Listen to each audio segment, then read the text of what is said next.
that had. Sure, how you feeling? Good, man. All right. Yeah. I appreciate you setting up and doing this meeting with me. Nah, man, it's our pleasure, man. Appreciate you hitting us up. No, man, it's always a pleasure, man. Honestly, I was doing some research, man. I think I seen y'all did like an interview with Sony. Like, yeah, we did. We did with Sonny, Best Ever Food Review Show. Yeah, that was a few years ago. That was tight. Yeah. Okay, how you feel about that? Yeah, it's awesome, man. It's one of our probably most viewed videos. You know, they got an incredible platform. They do like 25 million interaction like monthly. You know, on YouTube. Their channel got a lot of, you know, good following, good feedback. Yeah, when they called us, that was dope to get that call. And then, you know, we were the feature spot. We were the first, you know, segment in that little, you know, episode. So it was dope, man. It was super dope. Man, did that like change like traffic for you? Yeah, for sure. After that, we were busy as hell. Yeah, we were busy. Anytime we do some sort of content, yeah, man, afterwards, that week after is definitely heavy. You know what I mean? Yeah, so it's always good, you know, whether it's Instagram, TikTok, YouTube, you know, it's always good to get some content out there, and it picks up the steam a little bit. Yeah, most definitely. So. Man, because when you look at it, like you in a whole different industry when it comes to like a celebrity, but like when you get exposure like that, does it kind of, do people come to you as if you are a celebrity? You know, believe it or not, kind of, yes, but not on the reg. It's rare, you know. After that video, I think there were a few people when they did show up because of the video. Yeah. Man, you're on YouTube, you know. Some people, you know, that excites them.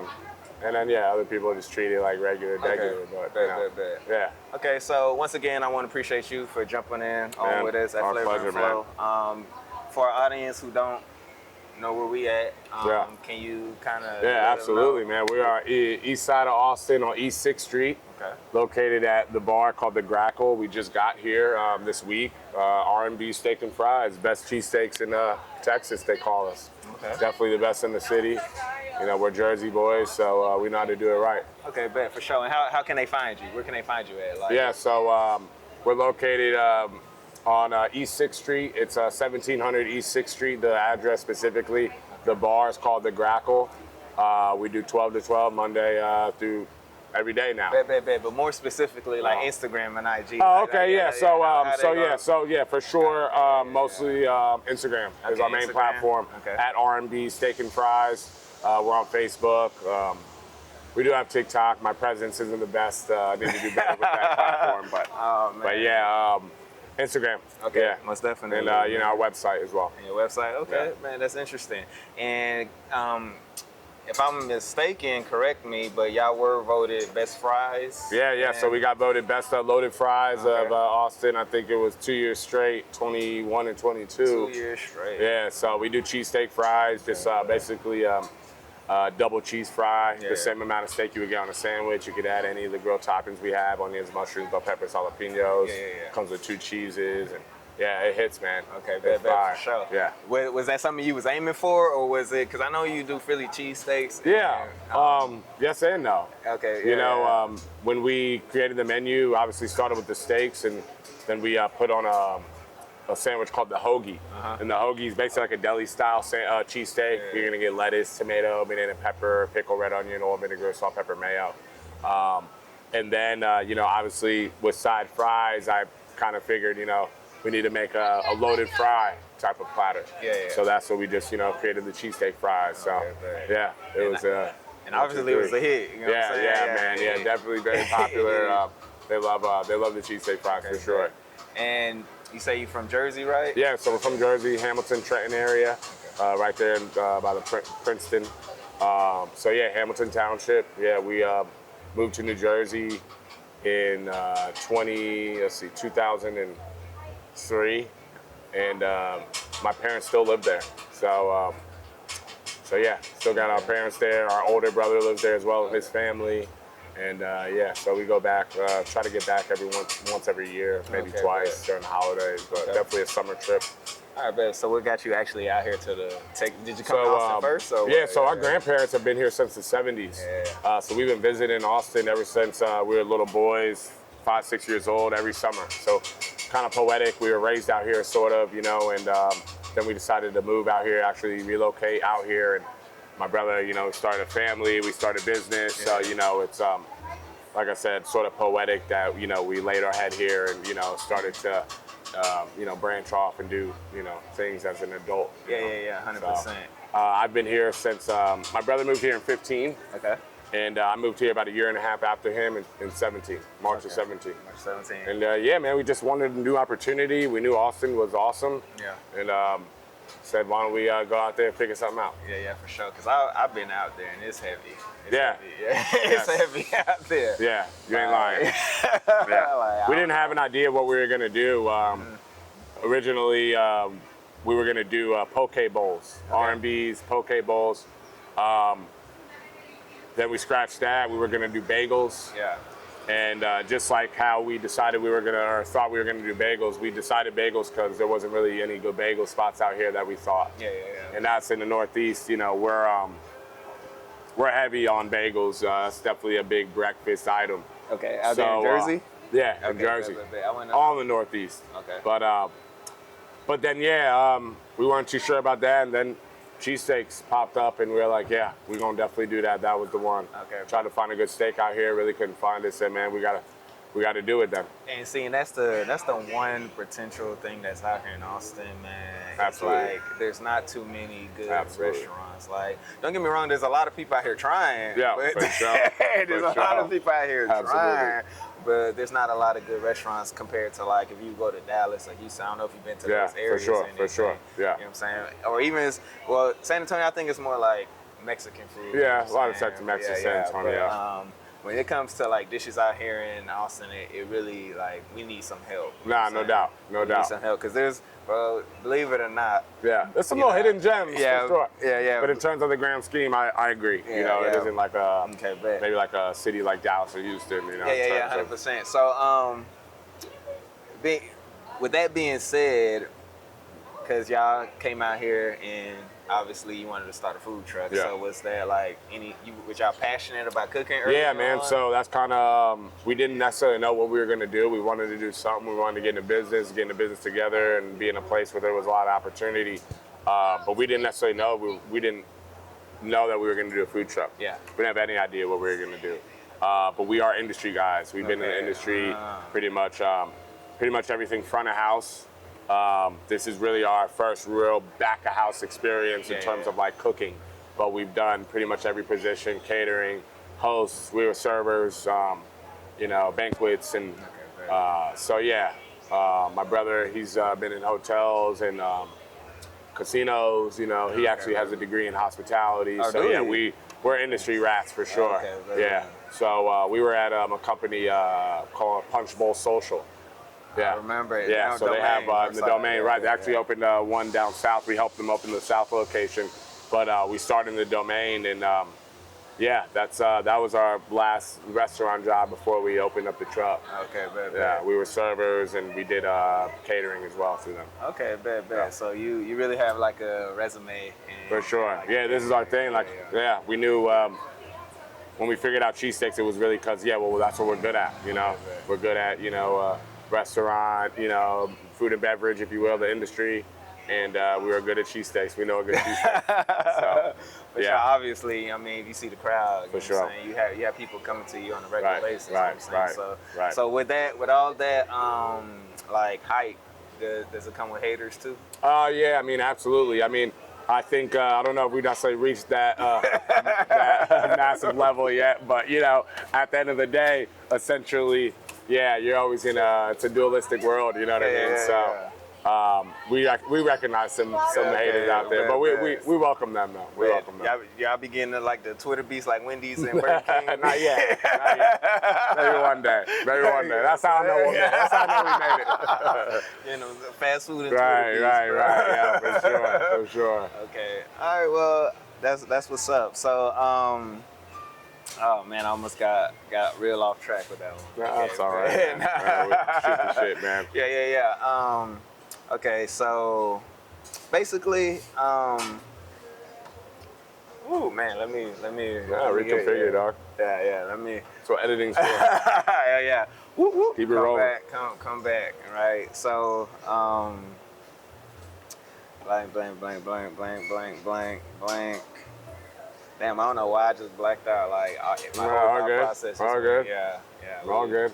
Talking about them beefs and them Twitter wars, man. You know what I'm saying? Yeah. That publicity. You know what I'm saying? That puts you in a whole different world. Right. Yeah. It puts you Come on.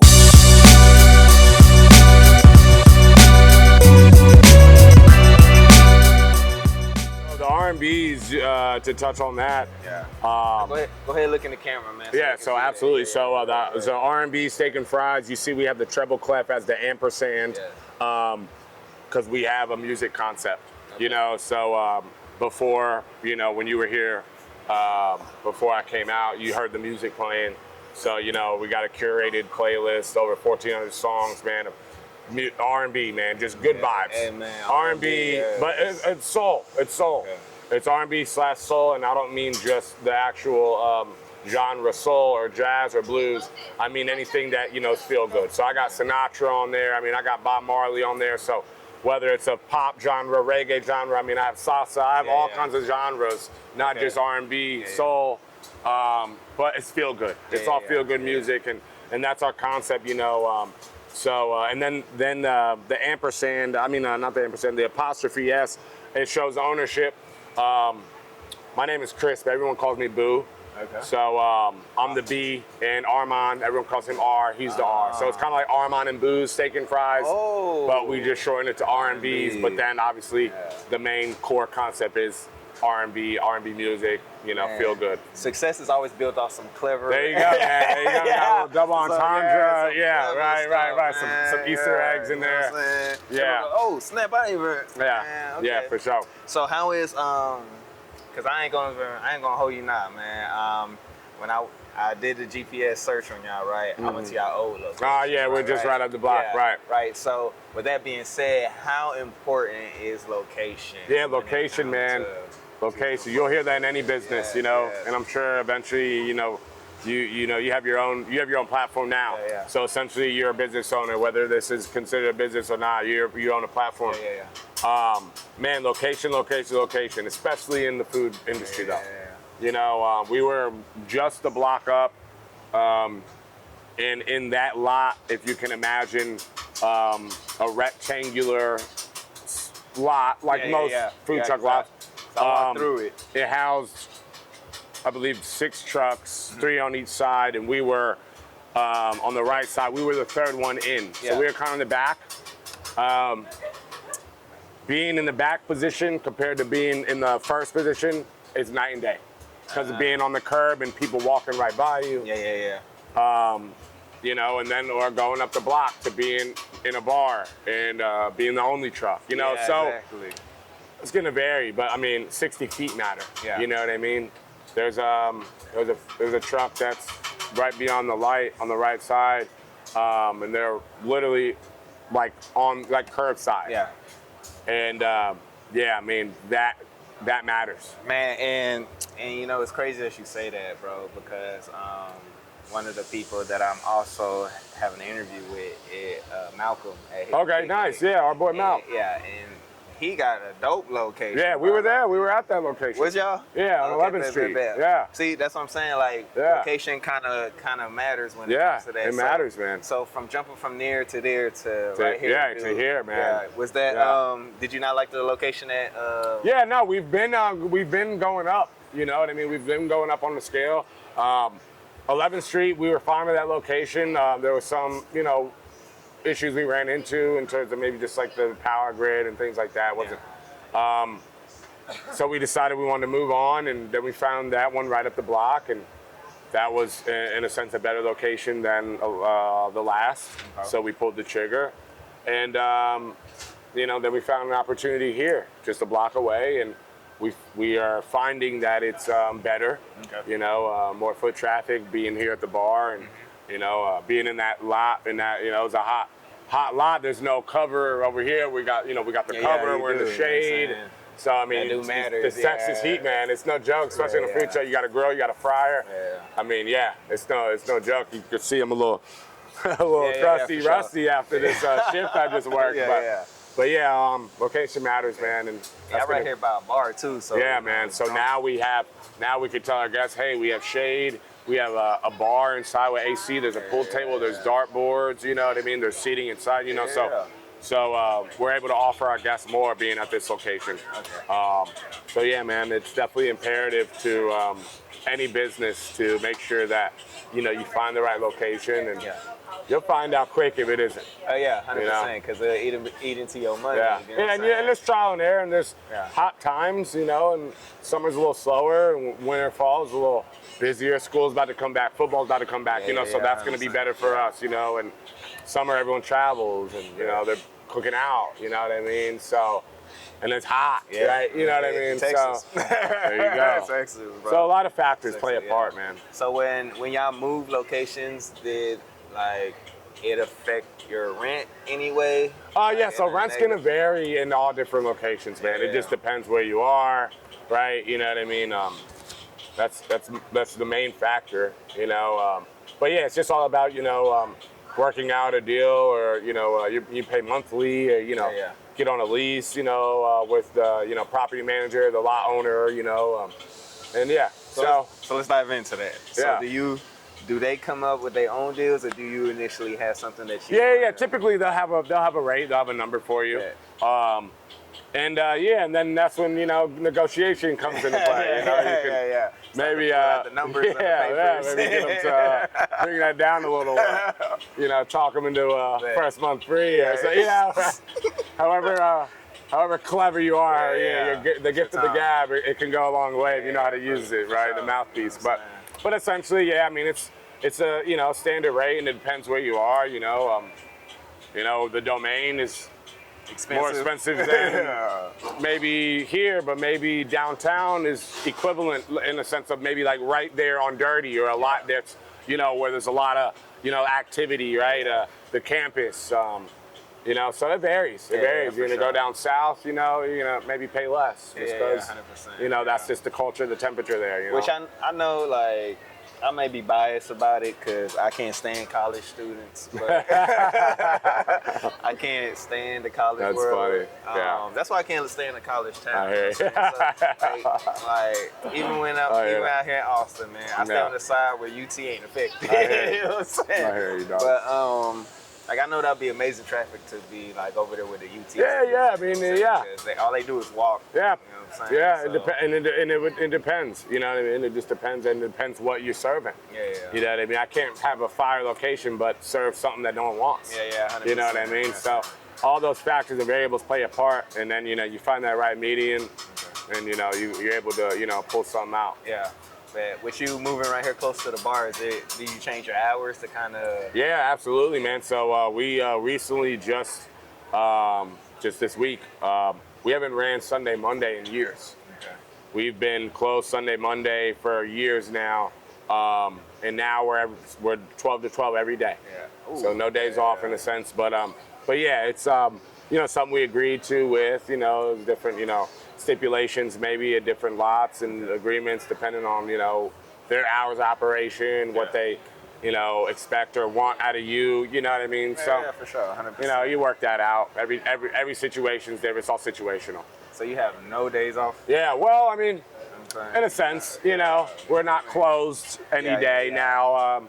We will have days off. We'll figure that out. My brother and I, obviously, this starting off and training people, we'll get to that point where we're able to have a day off. People? Yeah. We got some employees now, and so able to have some help. With that more hours that we're going to be operating.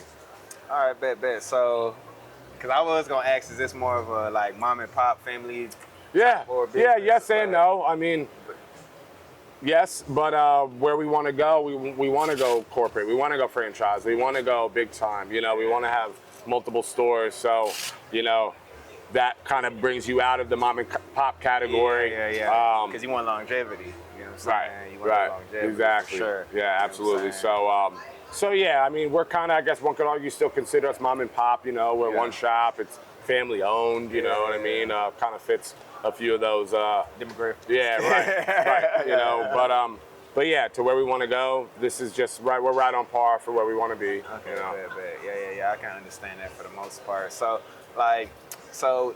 as of right now, I feel like every person have in their head what success is, right? So, ideally, of course, there's growth to come into your business right now. But was there a moment prior to this that you feel like, okay, this is actually a good idea, and this is like we could take this somewhere? Yeah. Honestly, man, I think that is important to have that confidence when I said, believing in the vision, that's kind of a part of it. Yeah. You got to be that confident to believe in it. You know what I mean? So yeah, and that's kind of what, we solidified on, doing cheesesteaks, and this concept, R&Bs and all that, right? And this brand that we were like, man, it sounds good. We haven't done anything and it just sounds good. This is a place that I'd want to go to. You know what I mean? If I walked up to a truck that was wrapped like this, that had some Tyrese or Pretty Ricky or Luther Vandross playing, and I smelled onions, bell peppers, and I saw they were doing cheesesteaks, I'd be like, that's gonna work. For her.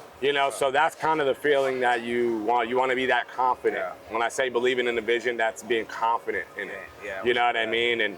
And so yeah, to answer that question, I don't think we even made one steak yet before we knew we had something good. Yeah, okay. And then it was proven when we did make the first steak and the 100th and the 1000th, and saw, yes, we're getting a lot of traction and a lot of good feedback, reviews, and return customers, and just the logic, alone. If I told you that I was starting another taco or barbecue spot, you might not feel as enthusiastic. Maybe as enthusiastic for my success, because it's so overly saturated with with concepts like that.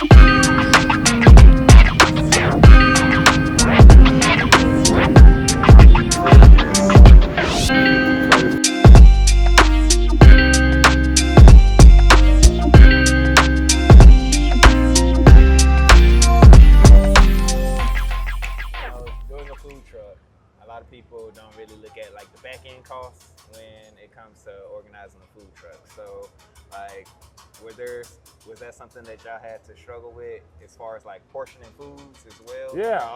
Yeah, trial and error in business, man, period. No matter what industry you're in. And in this one specifically, that's definitely one of them that you gotta know your pars.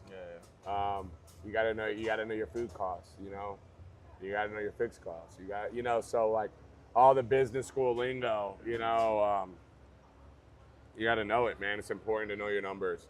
Yeah. And that's something we didn't focus on in the very beginning. We really wanted to build the brand.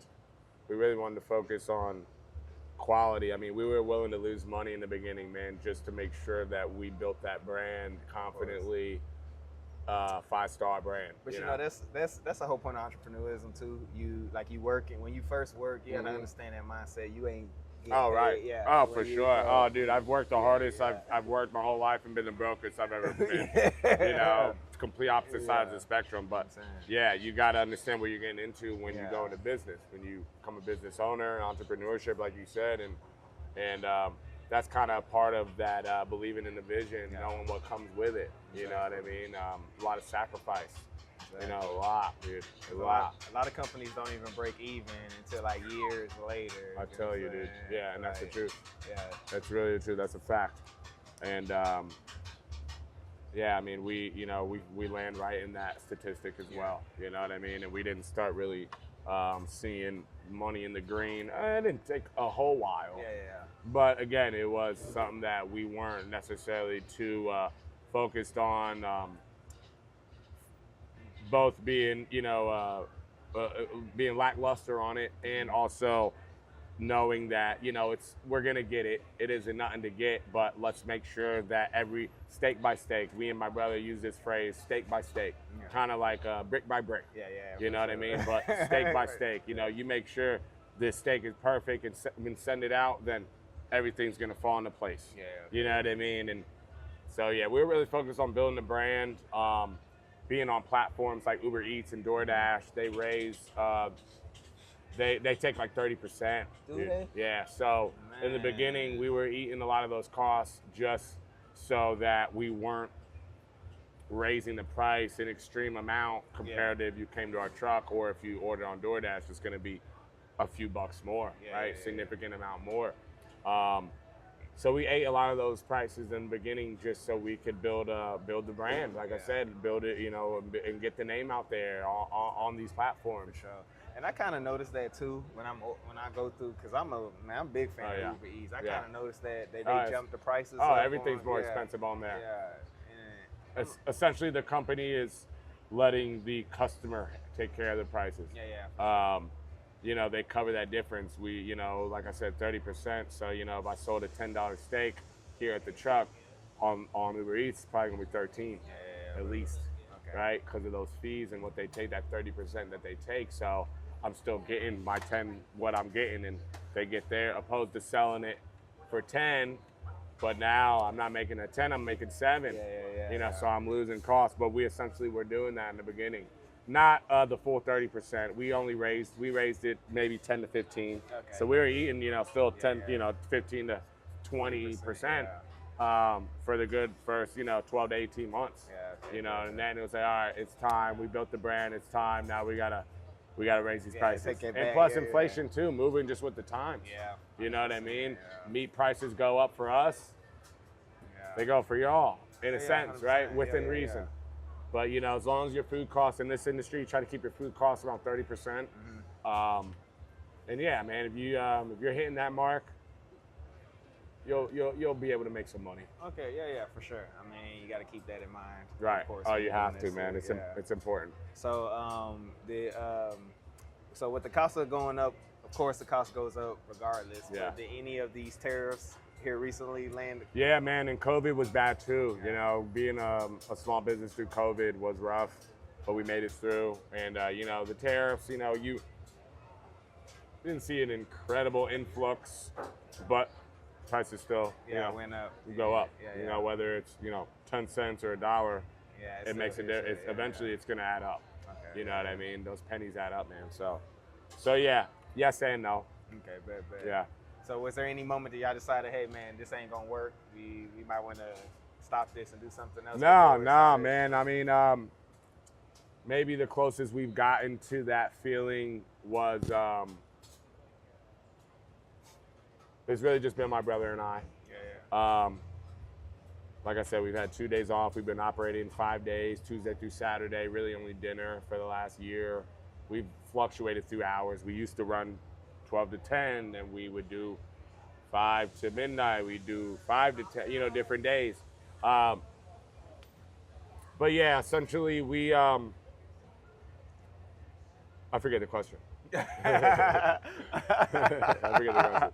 Hey man, it happens. I think I forgot the question. It's all good. It's all good. I mean, we were talking about costs. Oh, this is what you said. You asked if there was any point in time where we thought, we need to quit. Right. And that's human nature to have doubts, like I told you prior. But there was never one time that we said we were going to give up, just because, like I said, of how much we believe in this and know what it can be, know what it will be. You got to manifest this shit too. You got to speak it to existence. But so, did you because I know my journey may be a little bit different from most people's when it comes to success, but is there anything like you had to leave behind in order to get this success? Like habits, friends? Yeah, I wouldn't necessarily say any of those. I mean, habits, kind of. You got to be a little bit more diligent. You got to be more responsible, right? Because you got to get up earlier. You got to, you got to be on time. You got to be punctual. You got more responsibility. So definitely in the sense of that. But the sacrifices were just, you know, your time period. You know, so the days on the boats that my friends were going, you know, through these last 6 years every summer, and the different, you know, football watch parties or whatever, where I can't do it. And those are the sacrifices, whether it's a vacation. I mean, this year was the first year I actually didn't go back to New Jersey for Christmas. It just wasn't in our cards. And we had to stay open. We couldn't afford to take that break and be closed. And so, so I told my brother, I'll stay, you know, and that's a sacrifice, right? You know, so there's a lot of sacrifice in terms of, you know, your time and yeah, some people got to cut off friends. I necessarily we didn't have to really, but yeah, that's the case, you know, whether it's, you know, and friends or like you said, habits, vices, and, you know, regular day routine. You might not be able to go to the gym as much as you want to. You know what I mean? Your eating habits are bad. Your sleeping habits are bad. You know, I mean, working in the food and beverage industry, period. You know, where there's late nights and you're around alcohol, you're around, you know, different, you know, people, right? You know, different things. You know, so like, yeah, you can fall into that, you know, that trap, if you will. Where you're just kind of in this cycle of, I go out, I drink a lot, and, you know, and this, I'm partying, and that's it, right? Because you're around it a lot. But I mean, not necessarily saying that because we serve alcohol, but just speaking on the, you know, my experience of being in the industry, being a server, working at restaurants, working at bars, right? Honestly, it could feel like that night, like that club. Right, like, right. You know what I'm saying? Yeah, you get almost for sure. Different atmospheres. You ain't lying. Like, you ain't lying. Different energies. People Right. coming there drunk. People True. coming in there like professionally. Like it's a whole different. You ain't lying. Nobody ever like think about it. Yeah. From, like the perspective of the person who's Good actually point. there. You know what I'm saying? Absolutely. Like, cause I mean, once again, I've been to events, you know what I'm saying, with my camera and everything, and I'm like doing my thing, and everybody having a good time. Like, you know, bitch, I'm working. You know what I'm saying? They looking at me like, what's your problem? Yeah, you're there at work. like what? Yeah, you're like, working. I'm doing you're my all job. at party. Yeah, like I'm out here doing my working. job. You know what I'm saying? So Respect. I do understand. Man, I got to bleep that out too. Nah, Man. I it's gotta, all good. take Yeah, that. right. Man, it's crazy. It's all good. Well, that's what's up, bro. So somebody came to you and they wanted to like start their own food truck. Like, is there anything you would tell them? Yeah, I've had I'm giving advice to a lot of folk that that said they want to start. They come to both my brother and I for advice. Say, you know, how should I go about this? How should I go about that? Just general advice, I'd say, be willing to sacrifice. Know what you're getting yourself into. Okay. You know, hard work, late nights, no money in the beginning. Whether it's a food truck or any business, like you had mentioned just, you know, a few minutes ago. Most businesses, when they start, they're not making money. You know what I mean? And a lot of people now in this day and age, and they want, you know, instant gratification, and they think, you know, doing something for 9 months means they already need to be turning a page, you know, and 9 months, you know. But you know, this newer generation. Oh yeah, they want it now, dude. They want it now. They most definitely want it now. And it's like, yo, young yeah. man, you gotta wait your turn when it comes to that stuff. Yeah. And you know what? When you mentioned that you had to miss Christmas with your family, that kind of hit me because I have one of those families where we're like, I have there's 5 of us all together in our household, and we come back every year for Christmas. Oh yeah. So the family's here in Texas. That's family here in Texas, but everybody's scattered out throughout the U.S. For sure. So I know that feeling when you have to miss the Christmas, the oh family yeah, function. Man. Yeah. It's no fun. That's no fun, dude. Yeah, you like. You wake up and lonely as hell, dude. And we do like the little family events and shit too. For sure. Right? Oh yeah, y'all are having fun. Yeah, we do the not like the family events, but the family games. Yeah. Y'all are partying, y'all are gaming. Yeah. So that's always. We do all that. Yeah, you don't want to miss out on that. Yeah, you know what I'm saying. So that's really like the more fun of it. Like I really can care less about the whole. Yeah. Right.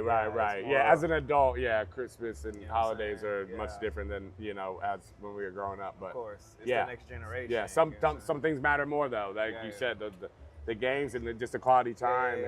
And, all that. All that's imperative to your mental health. So that's what I'm saying. It hit me hard when you said it. So you relate. Yeah, for sure. Yeah. Nah, for sure. Yeah, 100%. Yeah. So, okay, so I know you mentioned you want to like get a little bit bigger. You know what I'm saying? So, of course, you at the food truck. So, do you want your own storefront eventually? Yeah. Like, Our main goal is a brick and mortar. We want a store. We want a restaurant. You know, late night steak shop here in Austin, Texas. You know, we provide Northeast flavor cuisine, or you know, some food that you can't get out here, or that is not offered as much.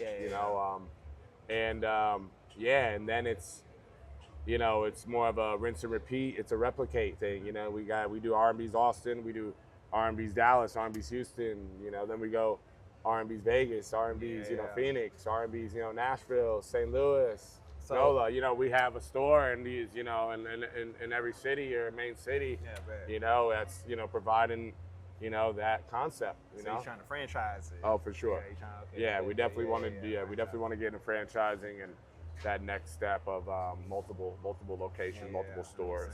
For sure. So since you got the R&B in your name, you don't think about doing like R&B nights? Like, we've done. I mean, we've done here and there. We only tap into that side of the concept so much. But yeah, we've offered, or not say offered, but we've hosted different nights, different events, things like that, in our day, in our tenure. But definitely want to get to the point where that's something that's more a regular thing, if you will. You know, for sure. We don't really do that much. It's kind of special, or we do a lot of South by. We try to do some shows for South by, and depending the time of the year, but for sure. Like with this location right here, this little setup right here. Nice We're probably capable of doing a few things, at least through the bar. I mean, it's not like it's got the most room, but it's still, nice, comfy area for us, and we can, do a lot. We got the HT, Houston Tillerson, college right there. I didn't realize y'all were right there. Yeah, bro. For sure. So we get a lot of college kids come by that, and they'll sit in the lot. They're allowed here. They're not allowed past that little threshold there, but they're allowed here. So we're still able to, host, and the family right behind us, kids, So a lot of we have a lot of regulars that are families, come with their kids, and like to sit and eat with their family, and we want to provide that environment for them, family friendly environment, And people respect that. Like they really want that type of environment when they come out here. Absolutely. Honestly, if I ain't hate the South Side, I'll be walking, man. Yeah, more often, huh? Man, I mean, like the traffic out here is on some whole nother level. It's no joke. It's no joke. It's not New York and Jersey traffic. How was that, Ross? Thank you, guys. Thank you. See you again, guys. So that's good. You know what I'm saying? Yeah, absolutely. Absolutely. We really like to run our truck like a restaurant, man. When a guest says they're eating for here, we want to bring it down on the tray. We want to serve you. You know what I mean? In the industry, you'll learn, or what we've been taught. When someone comes and checks on you and they touch the table, we like to table touch, man. We like, we've learned 2 bites and touch, and we might not necessarily touch after 2 bites, but we're gonna come by and see how you're doing. Even if you finished, we're gonna come by and touch the table. Hey, how was everything for you? And build a rapport and converse and introduce myself, shake a hand. You know what I mean? And y'all never had any like mentors or anything, man? Man, just learning our experience, man. Just learning our experience. I mean, obviously, raised well, and blessed the village that raised us, our folks, and we got incredible family, and my titis, my uncles, my grandparents, and but in terms of this industry, it's just been learning, man. Just our experience, we each got. He's probably got going on 17, 18 years. I'm probably 14, 15 years in the industry, So just what we've picked up, through the companies we've worked for, the people we've trained with, and, just our natural personalities as well. No, it's amazing to see y'all out here doing y'all thing. Thank you, dog. Especially brothers of color. Man, for sure. That is what's really most important. You know what I'm saying? Because we don't get that representation when it comes to it. Exactly. And that's why we want to change that narrative, man. And I think we've done a good job thus far, at least for our brand, in terms of people know, Black and Puerto Rican, family-owned business, but They gonna do you right. So that's what you mix with Puerto Rican? Yeah, my mother's Puerto Rican. My father's African American. So my dad's folks, my black side lives, like I said, God rest their soul. But my grandparents, they were raised. They've been here since the '70s. They passed a few years ago. But most of my black side lives in Texas. Got family in Alabama, Mobile, and Houston, Dallas, San Antonio, all throughout Texas, and speak any Spanish? Okay. Yeah, now, when my mom watches this, this is your fault, but it's your fault, woman. So once again, I feel the same you too. like Yeah, my mama's from Panama. Oh, so she didn't teach you Yeah, my dad's Yeah, that would have came clutch, man. That come clutch, and I'd be man. like, Mom, Yeah. why didn't you teach Yeah. us? Yeah. Like her, my grandma, auntie, all still talking Spanish when all of us come through the room. But, I tell you, so I'm like, yeah. So I mean, I understand a lot more than I speak. That doesn't say much, but right. It's still there. Yeah. My brother and I, we definitely got to learn. But yeah, it's in us, and So my Puerto Rican side, most of them live in New York, Brooklyn, kind of scattered throughout, but mostly Brooklyn. That's where my mom's from. Came from the island and moved to New York when she was really young. And my father, he was raised in North Carolina, and they moved here to Austin when he was just graduated high school, so he really didn't reside here. Went right to the academy. My parents met in the Air Force. Is it more expensive out there in New Jersey? Oh yeah, man, definitely expensive. Yeah, definitely. They say it's one of the most expensive states to live in, just like almost like it's imperative to have like a dual household income. Damn. Yeah, because it's expensive, taxes and everything. Yeah. I would hate to live. Nah, don't go live in Jersey. Man, but I don't want all y'all coming to Texas. I don't think they're gonna come here, but I'm just playing because I came to Texas. Yeah, I hope they don't come. You know what I'm saying? Yeah. Man, especially, man, when everybody from California started coming out here, Yeah, that's when the price of stuff. Yeah, you ain't lying. Oh, it changed for sure. Yo, there was some condos that I was looking at. They were 200,000, bro. Today they're almost 500,000. Gosh. You know what I'm saying? And they only 2 bedrooms. Damn. You know what I'm saying? And I'm That's no joke. Yeah, I'm like, they came out here and started. Yeah, it's no joke. All those companies, all the taxes and laws and property taxes, business tax, whatever, you know. Yeah, so all those Cali-based headquarters started coming out here, and then the employees followed, and then their friends followed them, and their family followed them. Hey, man. Good thing no more Philly food trucks came. Right. Right. I welcome them. I don't know how good you'll do, but no. We always welcome, and that's how we are. We don't want, we all about good energy, positive energy. I mean, everyone's competition. I mean, Panera Bread's competition. Wendy's is competition, even though they don't do because it's food, man. but because it's food. It's food. You know what I mean? It's convenient. But specifically in our cuisine lane, when we got out here, there was a few spots that no longer exist. Yeah. I'm not saying we had anything to do with it. Maybe we did. I mean, no, but that's just time. That's just everything. How long y'all been open? We just passed 6 years. So y'all ready to beat statistics? You know what I'm saying? Yeah. No, I try to be humble. But you're right. Yeah, right. No, God willing, we continue to do it. Exactly. So once you get to that 10-year mark, you beat another statistic. You ain't lying. Yeah. So it's like everything's just for sure.